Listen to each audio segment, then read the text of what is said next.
Well, on Verdict tonight, our question, Modi's move make voting compulsory in local elections. Should voting actually be mandatory in all elections, not just local, but in assembly elections, general elections?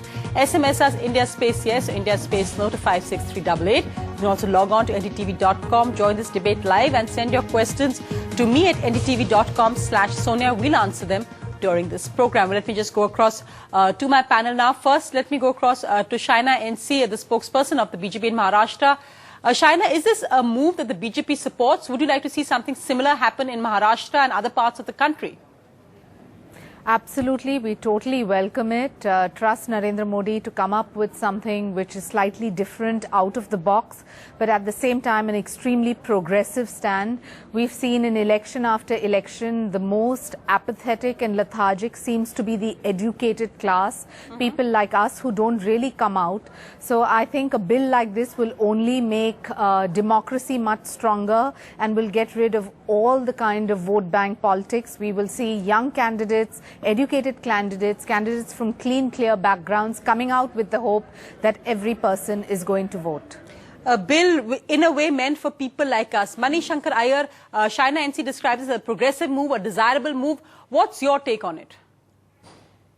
It's a typically fascist move by that fascist Narendra Modi. We have a right to vote. That doesn't amount to a duty to vote. And what does he mean he's going to punish people who don't vote? Is it a criminal act to decide not to vote?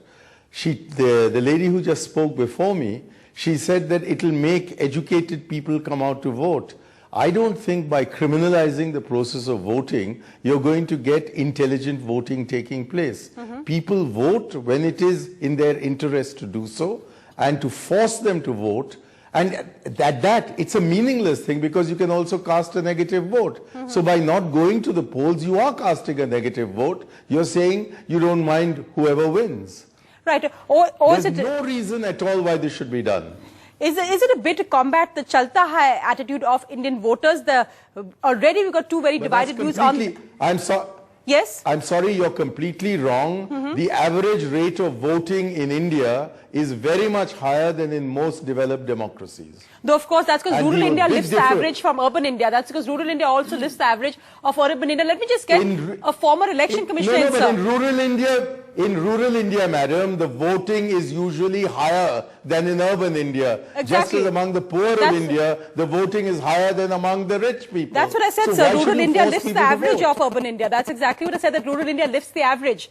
But let me just go across to former election commissioner T.S. Krishnamurthy, because, of course, they're the men who carry out the nuts and bolts of running our election process.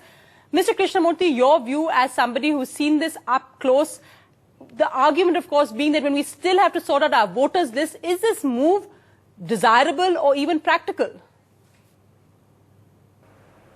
Well, as a concept, compulsory voting is certainly a very desirable idea.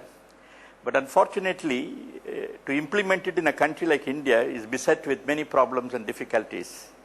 It is therefore necessary that you have to take proper administrative measures to ensure that the implementation is perfect. For example, if only 60 people come and exercise their vote, what are you going to do with those 40% of the people? Are you going to take action against them? Is there going to be a fine or a penalty? Or is it going to be are they going to be prosecuted in a court? In which case you have to have enough courts to deal with these cases. And what is the evidence you create for actual voting? So if you have all this properly sorted out, compulsory voting can be a good idea. Tuba.com